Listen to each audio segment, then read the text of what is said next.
Vows were on our lips when the doors to the chapel burst open. My groom, Lucian Vance, head of a weapons empire, was about to become a husband, and it seemed, a father. He stiffened, then immediately released my hands and grabbed his jacket, ready to bolt. "Arabella, she's in trouble. I have to go," he said, his voice urgent, his eyes devoid of a single shred of guilt for the woman he was about to leave at the altar. A hush fell over the cathedral. Every guest, every powerful figure from the city's underworld turned to stare. "Lucian, I don't give a damn who Isla is," I said, my voice ringing out, clear and cold. "But this isn't just our wedding. It's an alliance between the Vance and Stanton families. Are you willing to burn that bridge to break that treaty for a mistress?" Lucian froze, clearly stunned that I would challenge him so publicly. The whispers from the pews grew louder. "That poor Stanton girl. Finding out on her wedding day he has another woman. I heard she's some nightclub dancer and pregnant with his child. In another life, I threw a fit. I threatened to kill myself to stop him from leaving, forcing him to complete the ceremony. But Isla died in childbirth, along with their son. He never even got to say goodbye. For that, he hated me. He locked me away in a gilded cage, a sunless villa where I became his prisoner. And when it was my turn to give birth, he smiled and told the doctors to remove a bullet from one of his men first, leaving me to bleed out on a cold operating table. This life, I would make sure everyone knew that the Vances had betrayed me first. This life, Lucian Vance would pay for his choice.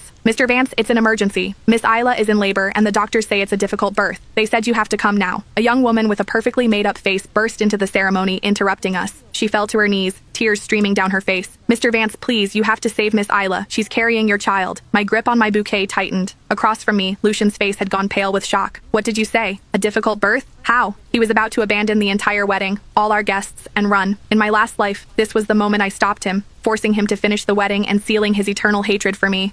This time, I wouldn't stand in his way.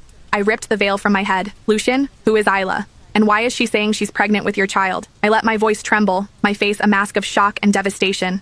The guests immediately turned their sympathetic gazes upon me. The whispers started again. "Poor Arabella. Her wedding isn't even over, and her husband's mistress is giving birth. This is a major union between two families. The Vances are showing zero respect for the Stantons." Lucian shot me an impatient look. "Arabella, it's my child. I can't let her die. I'll explain later." He turned to leave again. "Wait," I stepped in front of him. "Today is our wedding day. You're going to leave me at the altar for another woman, in front of all these people? What does that say about the Stanton family's honor? If you already had someone you loved, why didn't you say so? Why did you wait until our wedding day to humiliate me? A Stanton woman does not have to beg to be married into the Vance family." Lucian shoved my hand away. "I'm not refusing to marry you, but this is a matter of life and death. I can't just ignore it."